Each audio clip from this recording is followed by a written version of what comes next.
Hi there, this is Shrikant Dasari. So in this lesson, we are going to continue our studies on nested structures. So in the last lesson, we have introduced ourselves to the concept of nested structures. So the concept of nested structure in a short form is that if you declare a structure variable of one structure within another structure, then that becomes a nested structure here. Okay. So we are going to look into another example. So how to understand about this concept in a more detailed way. So I am launching the IDE. So we know that we are using VC++ 2005 Express Edition. So I am creating a new project. So let me call the project name as nested2. So whatever you wanted. Let's create a new .c file. It's taking a moment. Let's create a new .c file here. Let me say that as again nested2 or nested structure here. Okay, so the blank C file. So let me add all the basic stuff here. So as include header files, stdio.h, con.io.h. okay, so let me have a comment here. Also a title about the topic. Sorry, nested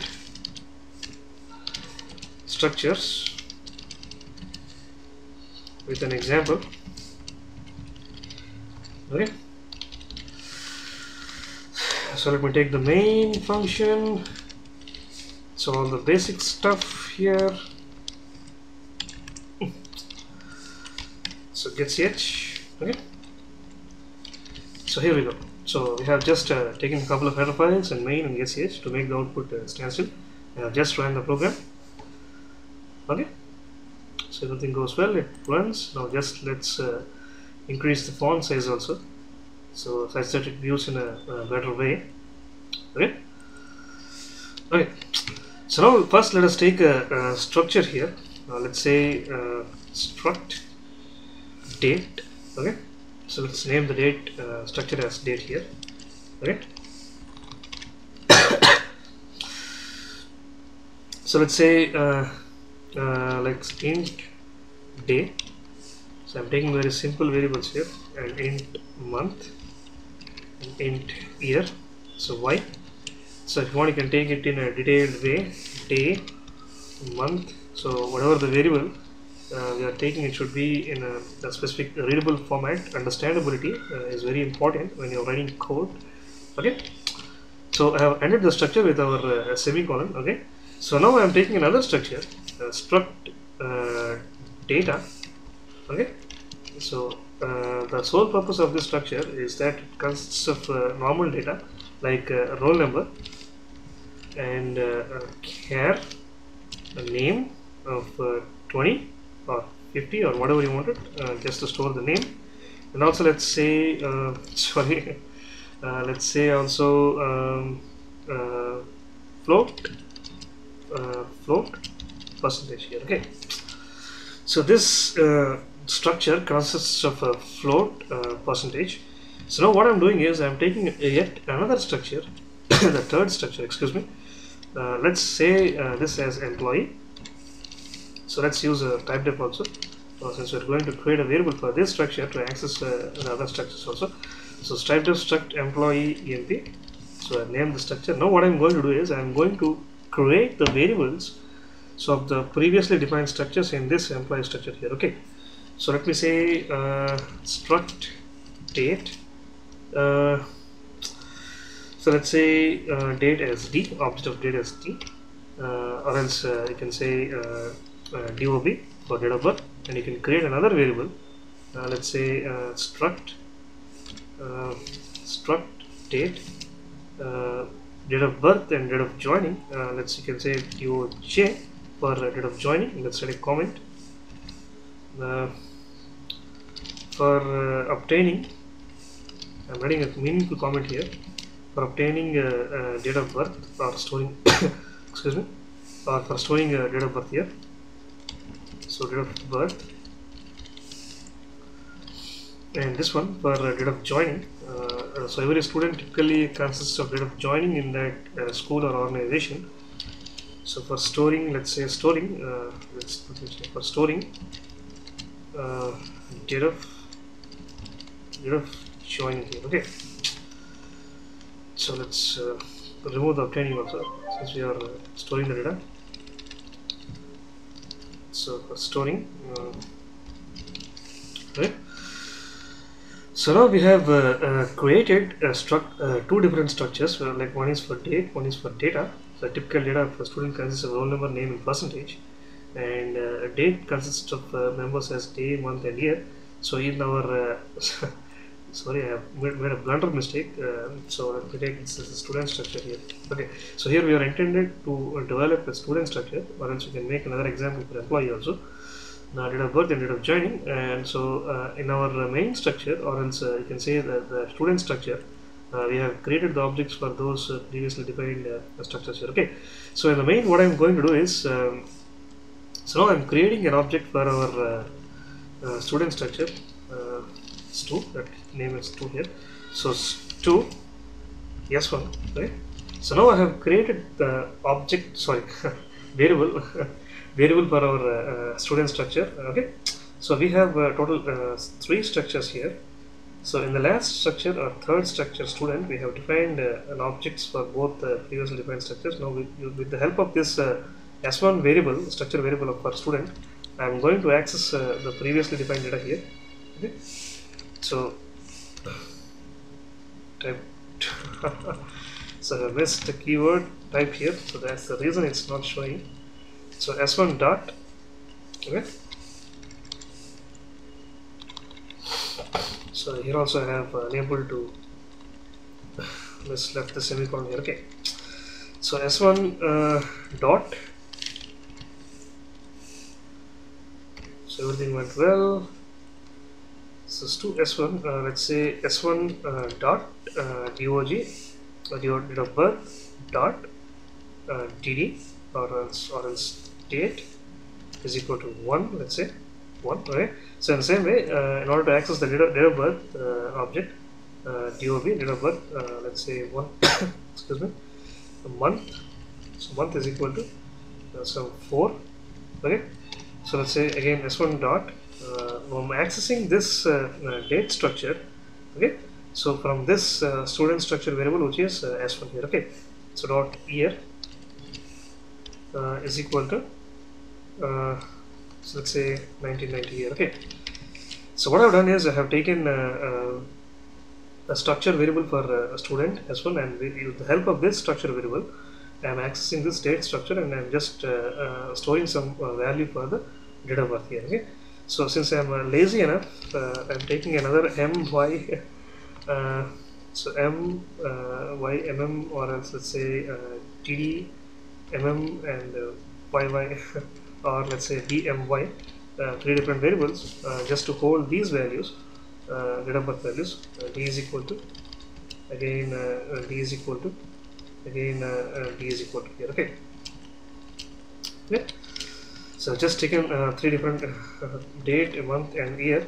So let me make it as month and year here. Okay, so now let's print here, print the data. So let's say //2. So let's initialize the other data members also. So here I have taken that variable and I have just initialized. Okay, so let's say d1 for this one, and m1 and by1. So in the same way, let me take another set of variables to initialize that date of joining also. So d2 and m2 and y2 here. Okay, excuse me. So d2, m2 and y2. So now what I'm going to do is I'm just changing these variables also, since so d1 m1 and y1, and also I'm taking now I'm initializing using the help of this s1 variable, and also let's say directly d2 is equal to, let's have a comment separation here. So initializing the date structure, with initializing the date structure with doj variable. Okay, so doj typically means the date of joining here. So d2 is equal to, so s1 dot doj dot day. Okay, so typically, let's say instead of joining in our school, maybe if a child is born in 1990, so he might join in 94 or so on and so forth.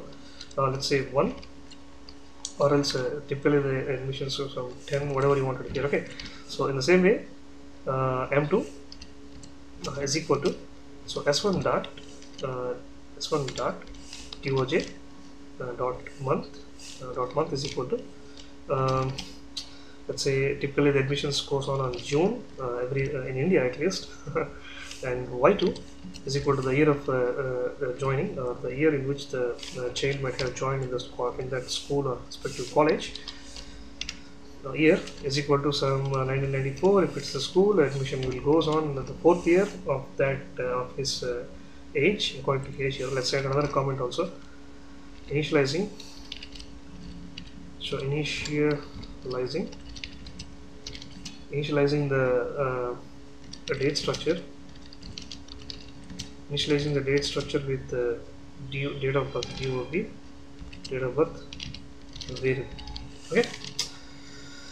So now we have just taken. Let's run until now here. If there is any pitfalls are happening here, instead of dot operator, there is some problem.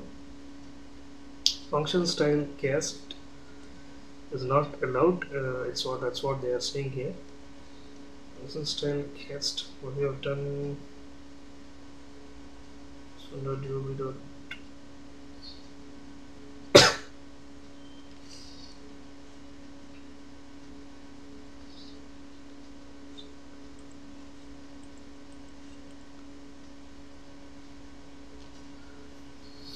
Having some sort of a problem here with our code. So the error messages are not that clear in our IDE, unfortunately. So I am shifting back to our Borland C++, which is a very good companion. I'm just pasting the code once again on our Borland environment, such that to be more specific about our errors here. So Control F9, make failed. So date member is never, date is not a member.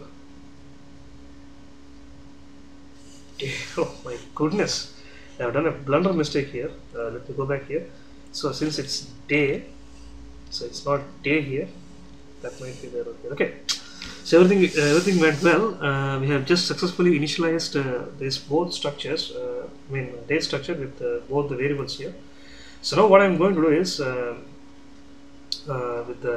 Also we need to define another variable for our data. That's what I'm going to do now. I'm going to initialize data variable for the structure data, a variable in our structure student here. Okay, so struct data. Let me say like D simply. Okay, so now I have defined the variable for this structure here. Okay, so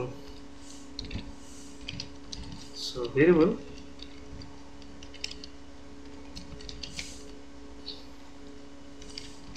the write a message declaring a variable for data structure here. Okay, so declaring a variable for data structure here. Now what I'm going to do is with the help of that variable d dot. Okay, so first s1 dot d dot. Okay, so now we have with the help of this variable d, which we have declared for the structure data, so we can access all these members here. Okay, so like roll number, name. So that's what the IntelliSense in our IDE is pointing here. Okay, so d dot name. So if we say something like this, so since we have taken it as, let's make it a character pointer such that we can directly initialize our name here instead of using the strcpy function. Okay, so d dot name is equal to let's say Srikanth Dasari. So Srikanth Dasari. Okay, so everything went well. I have just made a sample run here. Okay, so in the same way, if you can say it's s1 dot d dot roll number. So let's initialize with some roll number like 33 or whatever it might be. So again s1 dot d dot percentage, so is equal to some 75.63 and so on and so forth here. Okay, so now we have our we have initialized both the structures with all the variables which we have defined in the student structure here. So now with the help of our contemporary printf statement, let me print all the data. So until now what we have initialized here. Okay, so first starting from the name, let me print the name, student details,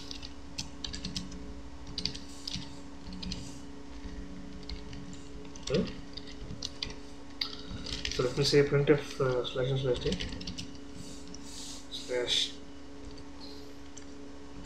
student details, a couple of stars here. Okay, so the name is equal to, so to be more specific, percentage, yes, excuse me. So s1 dot d dot s1 dot d dot name.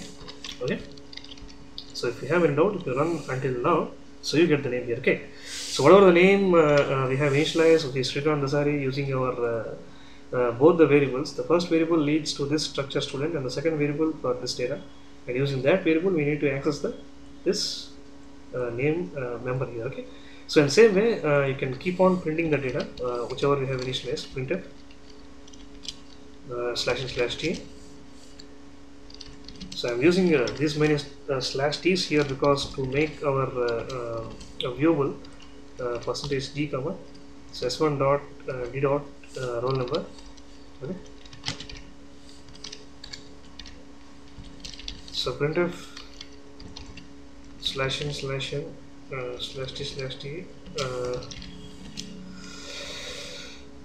/n/t. So name, roll number, and percentage. Let's say now let's print this date of joining here. So the year of birth, so it's very confusing here since we have taken d1, m1 and y1 respectively for date of birth here. Okay, so now let's print the date of birth. The date of birth, the date of birth of the student.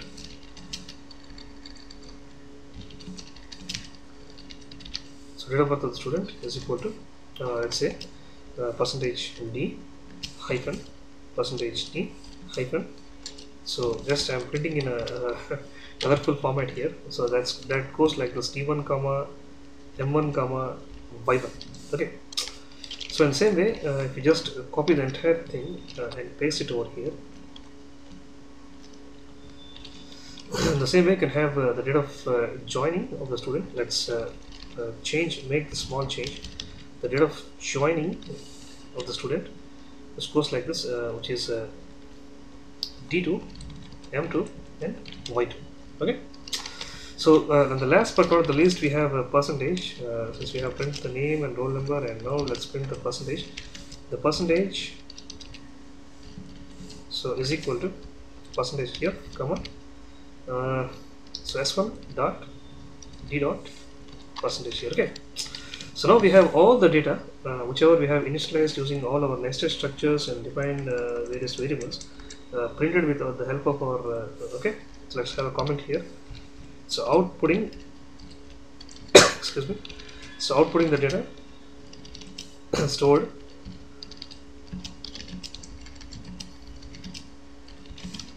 in the structure. Okay, so outputting the data stored in the structure. So here we have initialized all the structures, initializing the, let me have another comment here. So initializing the data structure. Okay, so now if you run the program until now, if everything goes well. Okay, so here we have all the data in a formatted way, since we have used a lot of slash t's here: the name, roll number, for the date of birth of the student, and the date of joining in this school or college, and for the percentage he has obtained, although the newly joined student might not have this much percentage. So just for demonstration purpose I have used this so kind of stuff here. Okay, so if you want, you can control your precision. It's unnecessarily it's showing some extra garbage kind of values there, so you get exactly okay. So if you want exactly whatever the data you have given, you need to control your precision using this .2 or .2 previously. Okay? So now you get the 75.63. If you want, you can add according to your requirement. You can have grade, and you can take the marks individually, and you can calculate the total and average and so on and so forth. Okay. So this is the nested structures concept in our environment. In our way. So to summarize once again, here we have taken.